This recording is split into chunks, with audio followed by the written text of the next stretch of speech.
un coureur, Patrick. Un coureur est tombé dans le ravin, Patrick. Sur notre gauche. Un coureur est tombé.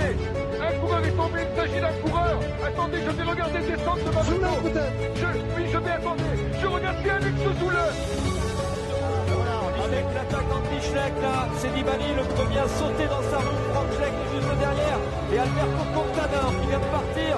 Lance Armstrong est lâché. Lance Armstrong est lâché. Et il est littéralement impliqué, comme on dit, dans les milieux cyclistes, alors que tout le monde le passe. Forcément, si j'active pas mon micro, ça marche moins bien. Bonjour à tous et bienvenue pour cette nouvelle émission des commissaires de course, une émission qui va être dédiée à la présentation du Tour de la Provence principalement. On va parler aussi un tout petit peu d'Oman forcément, puisque la course aura aussi lieu cette semaine. Et pour évoquer tout ça, j'ai avec moi Grégory. Salut Grégory. Salut Charles, salut tout le monde. Et Greg, salut Greg.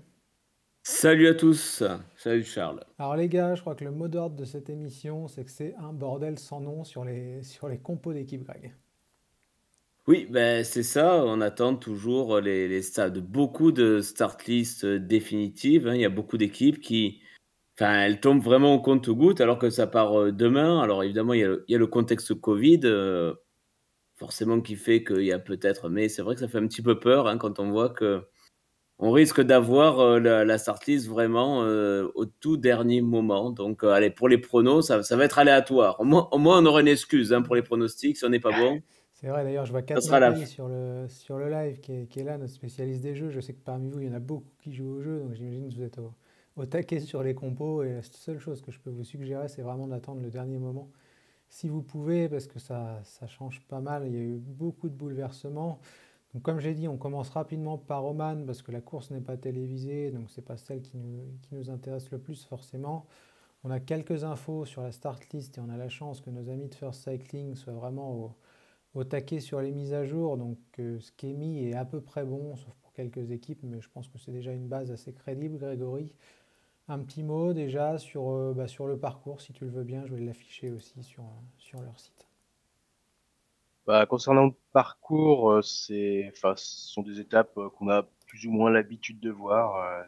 C'est des portions un peu exposées au vent et il faudra faire gaffe quand même de ne pas se faire piéger. Il y a certainement des équipes qui sont très intéressées pour faire la course et tenter d'éclater un peu le peloton si jamais ça s'y prête. Alors un parcours assez commun on va dire pour ce qu'on a pu voir.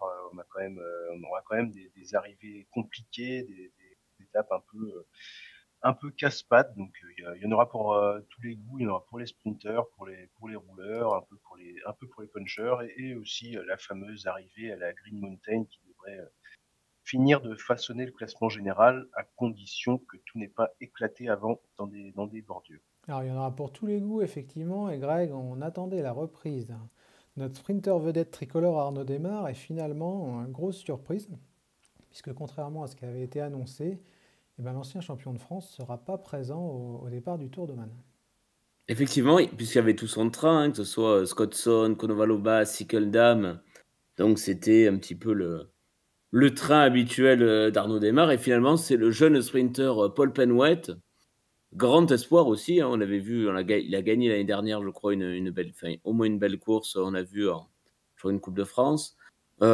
Qui sera là. Alors, on n'a pas eu d'autres infos de la part de la FDJ. Est-ce que c'est cause Covid? Est-ce qu'on verra Démare sur la Provence? Ça paraît douteux puisqu'il y a tout son train à Oman. Donc, il y a beaucoup d'incertitudes. Aussi, alors après, on va peut-être pas faire un débat sur la FDJ, relancer le débat sur la FDJ maintenant et leur compo. Mais voilà, ouais. Par exemple, ça fait partie des questions qu'on se pose. Est-ce que c'est un cas positif Covid? Est-ce que c'est alors par exemple breaking news, Romain Hardy positif Covid ne prendra pas le départ pour Arkea sur la Provence.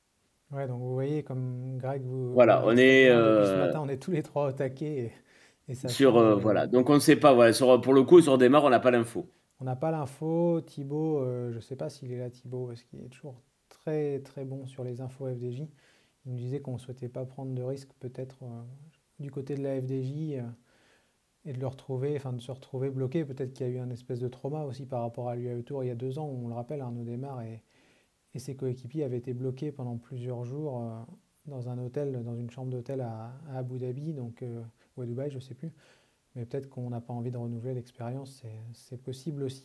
On va rester sur la start list rapidement. Grégory, on a quelques compos qui sont bonnes, on l'a dit, notamment UnoX, Bike Exchange et d'autres. Hein. Cofidis aussi, si tu devais tirer, allez, 4-5 noms pour le général, parce que pour le sprinter, je pense que tout le monde a déjà une petite idée. C'est peut-être pas nécessaire, mais ouais, quels sont les coureurs à suivre selon toi pour la lutte en vue du classement général? Ce qui est certain, c'est que la course risque d'être relativement ouverte puisqu'il n'y a pas forcément de grosses têtes d'affiche au départ. Je mettrais peut-être éventuellement une pièce enfin selon comment la course se déroule, sur Masnada s'il est en forme, vu qu'il aura il y aura un bon train Quick Step pour essayer de faire éclater la course. Il faudra voir des mecs comme le bon vieux Rui Costa qui a l'air relativement en forme en ce moment, donc on verra bien. L'habitude de ce type de profil, peut-être Anton Charmig chez UnoX, peut-être Ryan Taramae aussi éventuellement qui a déclaré être en forme, à voir, mais franchement ça risque d'être assez serré avec des coureurs qui n'ont pas forcément l'habitude de jouer les premiers rôles sur des classements généraux. Oui, tout à fait. On évoquait d'ailleurs la course au point hier. Il y aura des sacrés points à prendre là, pour certaines formations qui sont à la lutte. Hein, parce que quand on voit la start list, Greg, et je voulais parler avec toi un petit peu des Français, parce que j'en vois 2 ou 3 qui sont à même de briller pour moi, notamment Hugo Toumir et Elie Gébert. Qu'est-ce que tu attends d'eux, du coup, vu la concurrence à Oman?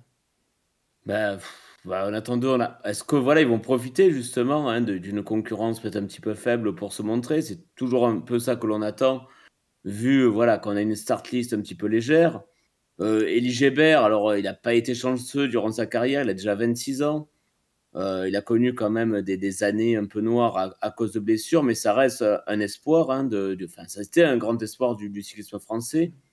Il a déjà fait 5e du Tour d'Oman, mais je crois que c'était en 2019.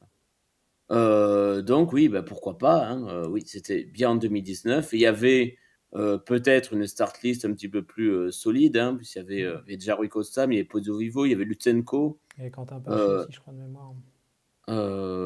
Pas devant lui, oui, mais il était peut-être là. Il avait quand même, à cette occasion, il a battu McNulty. Donc voilà, s'il retrouve, s'il a de bonnes jambes, c'est parti un petit peu des déceptions. Alors il a l'air en jambes puisqu'il a fait une 7e place à un des courses dans les Baléares en début d'année. Donc oui, pourquoi pas, tu as raison de mettre un petit focus sur lui parce que c'est aussi un des coureurs qu'on attend. Ça peut être une bonne occasion pour lui de faire une belle performance, de prendre de la confiance aussi. Ouais, alors Grégory, j'ai noté 2 grosses cotes aussi pour finir sur Oman, pardon. C'est le jeune équatorien Martin Lopez et l'italien Filippo Zana, qui ont tous les deux été bons l'an dernier sur le Tour de l'Avenir. Comment tu vois évoluer, toi qui suis de près les jeunes pépites sur ce terrain-là? Alors Zana, c'est un coureur qui me paraît quand même plus expérimenté en fait que Lopez. C'est vrai que je l'ai pas cité tout à l'heure, mais il peut tout à fait être cité parmi les favoris pour le classement général. Donc c'est un coureur qui a démontré tout son talent l'an passé et qu'on attend, je pense, dans les années à venir pour faire de bonnes choses, peut-être même sur les grands tours aussi. Concernant Lopez, ça reste à voir encore. C'est un coureur qui a montré pas mal qui a pas mal de talent et qui a montré de belles choses parfois sur certaines ascensions, pardon. Et on va attendre de sa part qu'il prenne déjà de la caisse, de l'expérience et qu'il ait aussi pas mal de constance sur une course. Et justement, avec un plateau comme celui-ci, ça va être l'occasion de prendre un peu de l'expérience. Et puis on a détaché Guiche et Nao de l'équipe World Tour pour l'encadrer et justement l'aider à prendre de l'expérience juste sur ces routes à Oman. Tout à fait. Alors on va passer à la suite et à la Provence. On fera les pronos en fin d'émission. Hein. Vous en avez désormais l'habitude. J'en profite rapidement. Je remercie Antoine qui vient de nous suivre sur la chaîne. Si ce n'est pas déjà le cas, n'hésitez pas à nous suivre, ça fait toujours plaisir. Attention, Grégory, tu es un petit peu loin là dans le son tout à l'heure. Ouais, petit problème de son, on nous dit sur On va faire attention. sur le chat, effectivement. Bref, passons au Tour de la Provence, que c'est le gros morceau de la semaine et c'est la course qui nous intéresse vraiment, d'autant plus qu'elle est télévisée en clair sur la chaîne L'Équipe. Donc tout le monde pourra la suivre. Ça débute demain, Greg, et au menu, il y a 4 étapes. Oui, 4 étapes, alors elles sont relativement équilibrées. Je pense que c'est vu comme ça par les organisateurs de faire un prologue de 7 km. Une étape toute plate, mais on va peut-être en reparler, il y a des risques quand même devant. Une étape beaucoup plus vallonnée, peut-être qui intéresserait certains punchers sprinters. Et enfin, une étape aux grimpeurs avec la montagne de Lure. Donc je pense, voilà, c'est vu comme ça par les organisateurs, c'est-à-dire que on va faire 4 étapes avec des profils assez différents pour que tout le monde aussi y trouve son compte. C'est une course de reprise, n'oublions pas. Et on va dire que chacun peut y trouver, finalement, peut avoir l'occasion de briller sur cette course. Ouais, alors je suis en train de faire défiler le livre de route, du coup c'est vrai que c'est assez pratique, c'est toi Greg qui m'a donné l'idée, pardon, et c'est pas mal. Grégory, on voit qu'il y a beaucoup d'équipes World Tour au départ, et avant d'aller sur la start list, finalement, le plateau sera pas si bon que ça, et notamment à cause du Covid et des forfaits qu'on a enregistrés cette semaine. Ouais, pas mal d'équipes de World Tour au départ et des compos qui ont du mal à être vraiment définitives. C'est assez compliqué. Il n'y a pas forcément beaucoup de leaders présents. Maintenant, ça reste quand même des équipes World Tour, des équipes Pro Team. Donc, sur une course de pro, ça devrait quand même pas mal cadenasser. Maintenant, vu qu'il n'y a pas que des leaders présents, ça va être l'occasion certainement pour certains qui ne sont pas forcément utilisés pour jouer les premiers rôles de se faire une place un peu dans leur équipe et de montrer qu'ils sont en forme et qu'ils peuvent tirer leur épingle du jeu et aller chercher de gros points. Alors Greg, on commence par le prologue, puisqu'on a dit qu'on parlerait du parcours. Autour de Berlétan, donc une région que tu connais bien, 7 km, ça suffira pas à faire la différence, mais on aura déjà une première hiérarchie entre les candidats à la victoire finale. Oui, première hiérarchie, tu l'as dit, parce que 7 km, c'est pas beaucoup, mais c'est tout plat. C'est pour purs spécialistes, on va penser certainement, alors en attendant confirmation de Ghana, mais certains leaders ont intérêt à pas perdre trop de temps. Je pense à Ivan Sosa, par exemple, ou à un Quintana, parce que, on verra par la suite, ce sera déjà des secondes de retard de prise, il faudra les récupérer après. Donc attention à certains coureurs pas très bons rouleurs, à pas perdre trop de temps d'entrée, parce que ça va aller très vite. Il n'y a que 4 jours de course, donc forcément, même un prologue sur 7 km, on peut forcément faire la différence. Ouais, alors Grégory, ensuite la deuxième étape, enfin la première étape, puisque c'est un prologue au départ, tracé entre Istres et Sainte-Marie-de-la-Mer, donc région magnifique encore une fois, parce qu'on va approcher la Camargue. Et il y aura forcément du vent. Greg nous en parlera aussi, j'imagine, puisqu'il habite Marseille, donc il connaît bien la région. Mais ouais, le gros risque, je pense, sur cette étape, et tu me diras si tu es d'accord avec ça, c'est vraiment le vent. Oui. J'avais perdu Charles. Ah mince. Ah, c'est bon. Mais oui, effectivement, le risque, ça va être le vent apparemment, et ça devrait pas mal occuper l'esprit de toutes les équipes. Ça risque d'être assez nerveux du coup dans le peloton, et ça risque de rouler très fort, et le peloton risque d'être pas mal compact. On verra comment ça va se passer. J'espère qu'il n'y aura pas d'incident particulier ou de chute ou autre quand les équipes essaieront de remonter le peloton pour être toutes devant. Concernant cette étape, il y a un départ relativement plat et un petit col au niveau du 28e kilomètre qui va peut-être permettre à une échappée de se dégager et d'animer un peu l'étape. Mais c'est vrai que si le vent a un rôle majeur sur cette étape, peut-être qu'une échappée serait rattrapée assez rapidement et que ce serait vraiment une lutte qui concernerait le peloton uniquement, et le peloton et les coureurs éventuellement lâchés de ce peloton. Mais apparemment, l'arrivée doit être en circuit, manifestement. Et ça peut rouler vite, et il peut quand même y avoir des risques de chute. Alors Greg, j'ai mis la carte comme ça, vous pouvez tous avoir un aperçu sur le chat et j'ai un petit peu zoomé, je vais continuer à zoomer un petit peu. Comment elle vend du coup vendredi? Alors, Est-ce que tu peux nous en dire plus? selon les prévisions météo, ben, ils annoncent du Mistral alors je vous dis, entre 29 et 40 km/h avec des rafales à 50.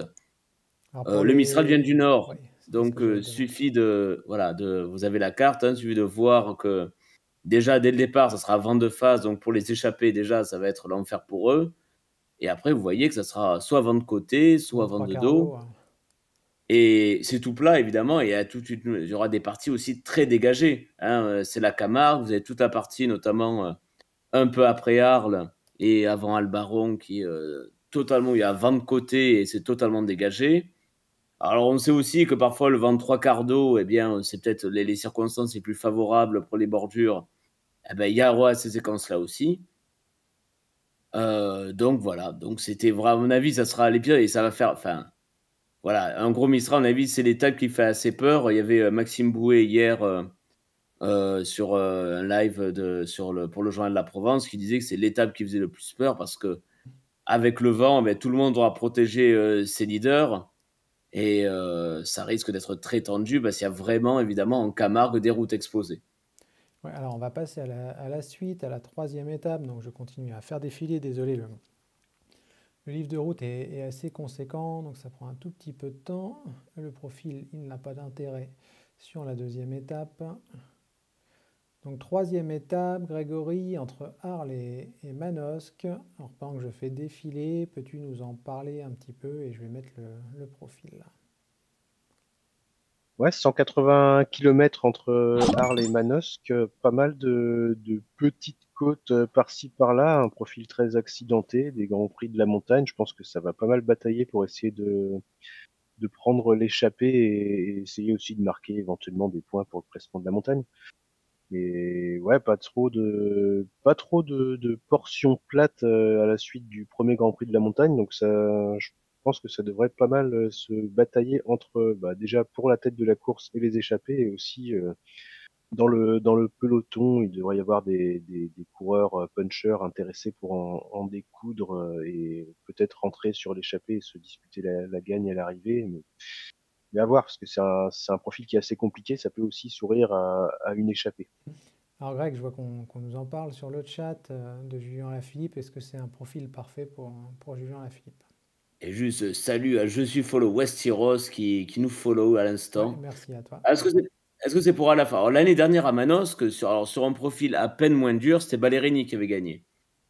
Hein, pour info, alors là, c'est à peine plus dur parce que le col de l'Aire dei Masco, Masco, c'est les sorcières au passage, hein, pour le point culture de l'émission. Même pendant les vacances, il y a des petits points culture, c'est parfait. Voilà, le petit point culture. Donc, est-ce que ça va être assez dur pour faire la différence? Je sais pas, mais voilà, l'info, c'est que l'année dernière, alors Alaf, évidemment, en tant que puncher, fait figure de favori s'il veut tout faire péter.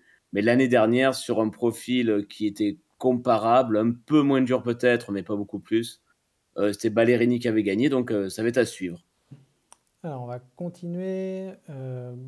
Grégory, du coup, avec l'étape suivante. Désolé, ça me prend toujours un petit peu de temps de faire défiler. Je ne veux pas y aller trop vite pour ne pas vous donner non plus le mal de mer. La suite, c'est la montagne de Lure, donc l'étape reine forcément de ce Tour de la Provence. Ouais, 166 km pour l'étape reine de ce Tour de la Provence, avec ça va être une étape en circuit apparemment. Il va y avoir 2 tours d'un circuit assez casse-pattes avant d'arriver finalement au pied de la montagne de Lure.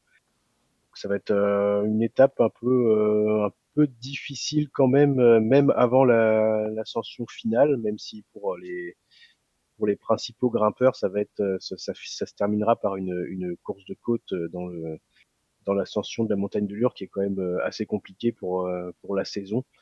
Ce sera déjà un bon moyen de se tester et de se jauger entre adversaires. Greg, ton avis sur cette ascension de la montagne de la Lure? Est-ce qu'on peut faire beaucoup d'écart?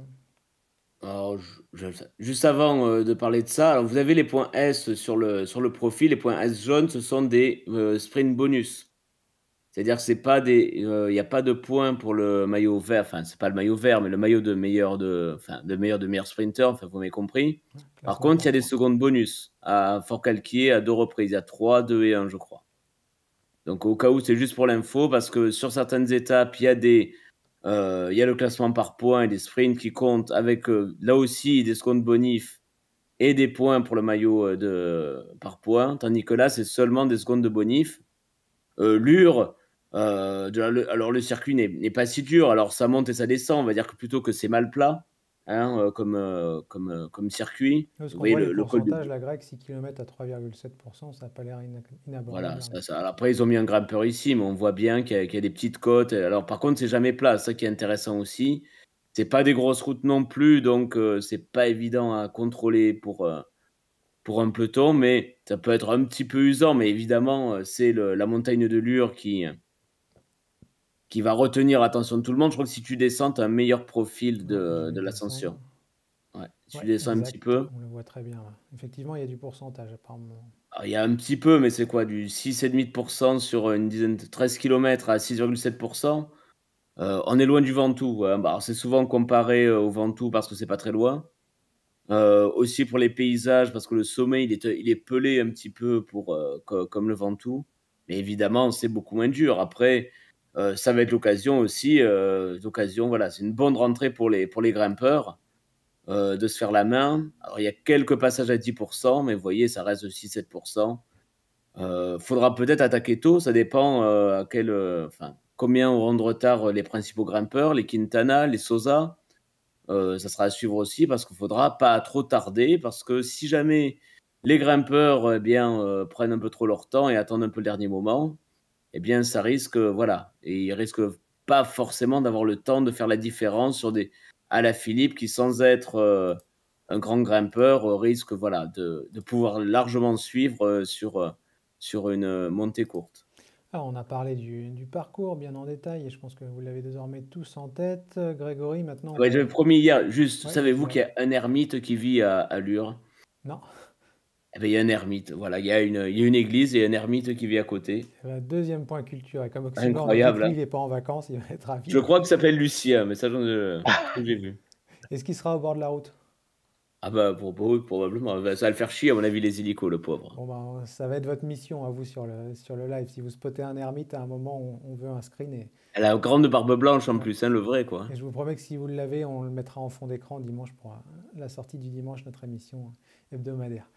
Bref, Grégory, la start list, on l'a dit tout à l'heure, c'est un joyeux bordel parce qu'il y a beaucoup de changements et Greg nous parlait en début d'émission d'un nouveau forfait chez Arkea. Donc voilà à peu près ce qu'on a pour l'instant. Hein, alors, breaking news, j'ai la compo de la Provence pour la Groupama. Ah oui, vas-y.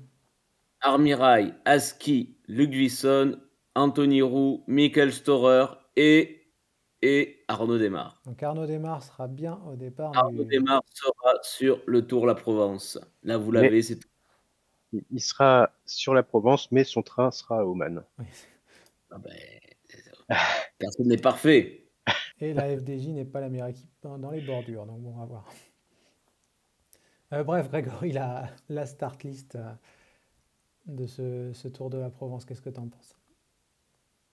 Bah pour ce qu'on en sait, c'est assez compliqué de dégager vraiment des hiérarchies sans avoir vraiment tous les noms, mais c'est vrai qu'il y a quand même des noms intéressants. Bon, on a parlé de Alaphilippe, forcément. Moi, je sais pas si je peux mettre une pièce sur Ethan Hayter qui était très bien à cette période l'année dernière. Vous en parlez tout à l'heure d'Ethan Hayter d'ailleurs.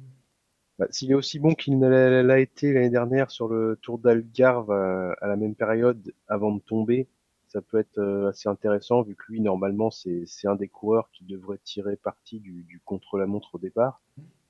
Donc ça peut être intéressant. Il faudra voir si des gars comme Paré-Peintre... Éventuellement des bordures aussi. Oui, avec son équipe, oui. Peut-être qu'un Paré-Peintre a récupéré de sa chute, je sais pas, vu il a quand même pris assez cher, il me semble. Après, oui, c'est vrai qu'on a il y a Richard Carapace qui a annoncé, mais est-ce qu'il est vraiment au départ? Je ne sais pas.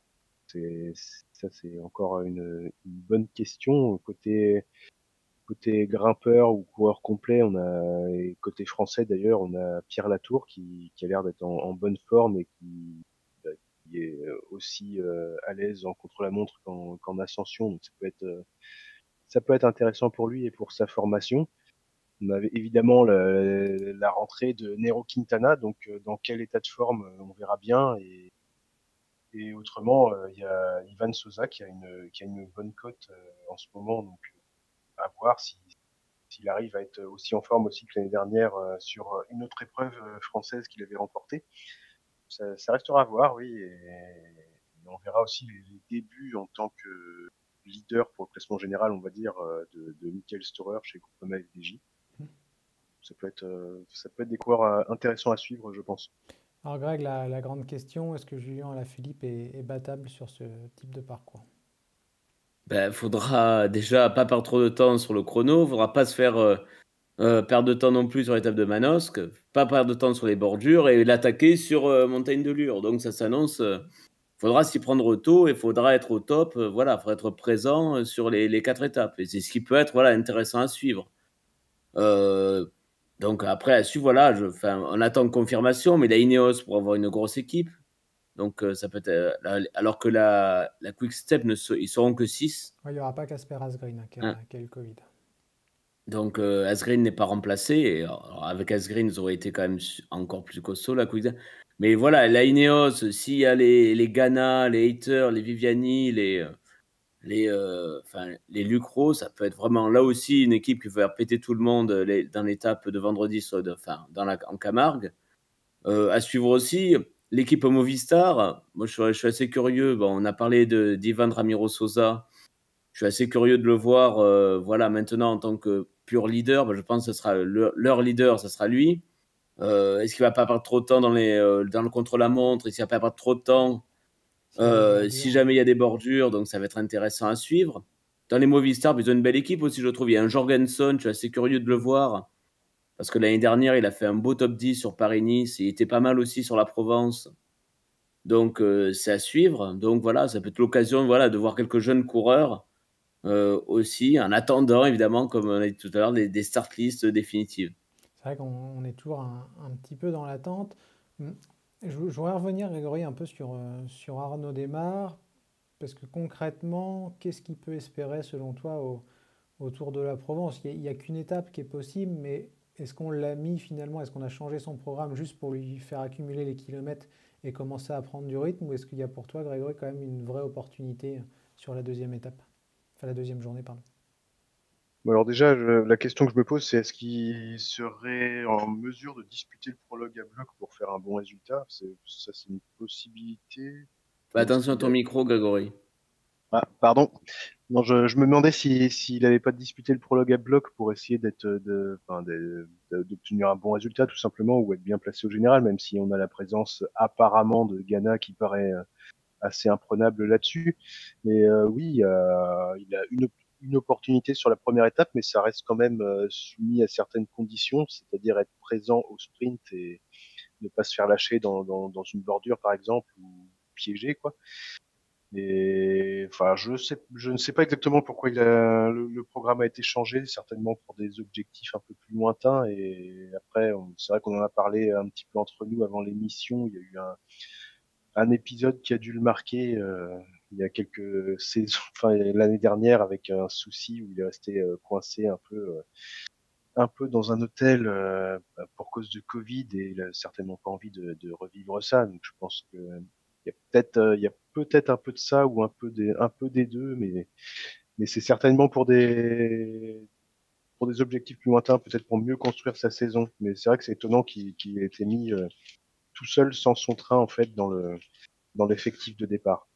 Tout à fait. Alors, avant de passer au prono, Greg, un petit tour d'horizon des sprinteurs, parce que ça peut nous aider à lire un peu le parcours de la première étape. Est-ce que selon toi, il y a quand même des mecs qui auraient intérêt à ce que ça explose pas lors de cette deuxième journée, ou est-ce que finalement, quand on voit que Ballerini chez Quick-Step, il peut aussi très bien s'en sortir dans des bordures, ça va pas être vraiment le feu partout, quoi.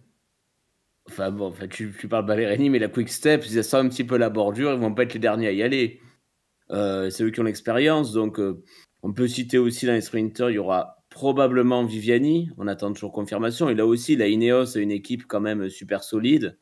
Et voilà, qui a tout pour faire péter aussi tout le monde dans l'étape de vendredi. On pourra citer Brian Cocard, probablement. Ouais, et qui a lui, été justement, le confirmé par défi. Cofidis, lui. Voilà, le défi, ça pas justement de pas prendre la mauvaise bordure, de pas se faire lâcher. Mais c'est vrai qu'après, au niveau sprinter, il n'y en a pas non plus énormément. Hein. Donc il y a largement la place. Hein. Tu parles de Démarre. C'est peut-être aussi pour ça. J'en sais rien. À voir aussi. Peut-être qu'on aura plus d'infos plus tard. Mais il a aussi une étape qui peut lui tendre les bras. Tant pis s'il n'a pas son train. Faut aussi, il doit aussi faire son chemin, être capable de trouver son chemin dans un sprint sans forcément avoir le train habituel. Oui, tout à fait, parce que ça reste un des meilleurs sprinteurs du monde, quoi qu'il se passe avec Exactement. ou sans son train. Messieurs, les pronos, et puis vous aussi, hein, sur le live, forcément, n'hésitez pas à nous les donner. Je vais donner celui de Kat Mapei qui nous avait dit, je crois qu'il est parti, il nous avait dit Alaf, Ciccone et Sosa. Donc voilà pour le premier prono. Donc on va partir sur le podium du Tour de la Provence. Et j'ai envie de vous demander aussi la révélation de la course. Donc Grégory, si tu veux commencer, ton podium et puis ta révélation pour un top 10, pourquoi pas, ou une belle victoire d'étape. Ouais, la révélation, je vais rester quand même dans la même équipe que pour le classement général, la Quick Step. La révélation, on va dire Ilan Van Wilder pour ses débuts chez Quick Step. Je vais quand même garder Alaphilippe pour le classement général, même si je suis vraiment pas sûr de mon coup. Mais ouais, je dirais ouais Alaphilippe, peut-être devant Ivan Sosa et allez un petit Nairo Quintana en 3e position pour la forme, on va dire, en espérant qu'il se fasse pas trop piéger. Je vois que vous êtes timide sur le chat, personne ne donne encore ses pronos, n'hésitez pas à y aller, on les relaiera avec plaisir. Greg, à ton tour, sauf si tu veux que j'y aille avant, si tu veux quelques secondes. Non, j'y vais. Moi, j'avais dit dimanche Quintana, Alaphilippe, Pierre Latour. Donc, est-ce que tu restes là-dessus? Je vais rester là-dessus et en révélation, j'en ai parlé. Je vais suivre avec attention Matteo Jorgensen. Ouais, alors à moi de donner mon prono. Donc, c'est pas facile parce que la start list est toujours pas bonne. Je vais dire Julien Alaphilippe quand même, qui me paraît être le grand favori. S'il est là, Ethan Hayter me paraît tout indiqué aussi pour briller. Et en 3e, un petit Nairo Quintana. Et concernant la surprise, je vais donner le nom du champion du monde espoir, Filippo Baroncini, à l'aise au sprint, rapide sur le chrono, qui passe un peu les bosses. Donc il y a 2 étapes, la 2 et la 3, qui peuvent lui convenir. Et peut-être pas une victoire d'étape, je ne veux pas exagérer non plus, mais pourquoi pas un podium ou un top 5 sur une des différentes étapes. Retour en arrière, messieurs, sur le Tour of Oman. Et avant, je donne le prono d'Antoine qui nous dit Pierre Latour, Nairo Quintana et Julien Alaphilippe. Et on a Erkagan qui nous disait aussi Champoussin sur ah non, pardon, il nous parle du Mont Bouquet, désolé. Donc Tour d'Oman, les gars, votre podium, je ne vais pas vous demander votre révélation parce que c'est un peu plus compliqué. Ouais, alors attends, il faut que je retrouve la start list d'Oman. Ouais, alors je reviens en arrière pour que vous l'ayez bien en tête aussi. Je ne sais plus qui j'avais dit la dernière fois, mais je vais dire Masnada. Je vais dire Masnada, je vais dire ensuite Filippo Zana et Rui Costa. Et toi, Grégory? Ouais, on va essayer de pas dire pareil, du coup, ça va être compliqué. Allez, on va tenter la grosse cote avec une victoire d'Elie Gébert devant Anton Charmig et aller pour être fou encore, on va prendre le grimpeur coureur complet italien de Bike Exchange, Kevin Colleoni. Ça, c'est la grosse cote. Ouais, alors c'est vrai que c'est pas facile, puis elle est vraiment ouverte la course. Je vais dire Filippo Zana devant Rui Costa et pour le 3e, allez, je me lance sur un Rein Taramae, on verra bien ce que ça donne. Ah, il a dit qu'il était en forme, ça devrait marcher. Donc ça peut peut-être marcher. Messieurs, je pense qu'on a fait le tour, à moins que vous ayez... Ah, Ballerini, attention. Je crois que Ballerini est positif Covid, ça vient de tomber. Ah non, décidément. Ils partiront donc à 5 à coureurs. 4, à 5 s'il n'y a pas d'emploi. Ils partent à 5, c'est dans leur communiqué officiel. Oh, vous avez ce suspense dans ce live incroyable. C'est tombé il y a 1 minute. Nos pronos ne voudront plus rien dire demain. Bref, merci pour Donc la tout ce qu'on a dit, c'est pas bon sur Ballerini. Allez, on oublie. On oublie ce qu'on a dit sur Ballerini. Rappelez-vous qu'il est forfait. Eh ben, il gagnera pas, donc peut-être que Alaf, il aura un peu plus ses mains libres sur l'étape de Manos. Oui, ça peut aussi changer la donne pour l'étape de Manos, qu'en effet. Donc, on vous donne rendez-vous dimanche. En attendant, et d'ici demain midi, le départ du Tour de la Provence, n'hésitez pas à aller sur Vélo Club. Hein. Comme d'hab, on vous poste les compos et comme ça bouge beaucoup en ce moment, on essaye de vous mettre aussi des mises à jour. Et si ce n'est pas sur le site, vous avez aussi toutes les infos sur le forum. Donc, n'hésitez pas à vous inscrire sur le forum pour échanger avec toute notre communauté autour des différentes courses et de débattre tout simplement vélo dans la bonne humeur. Je vous remercie à tous de nous avoir suivis. Merci les gars. Puis dimanche 19h pour la sortie du dimanche. Salut à tous. Salut.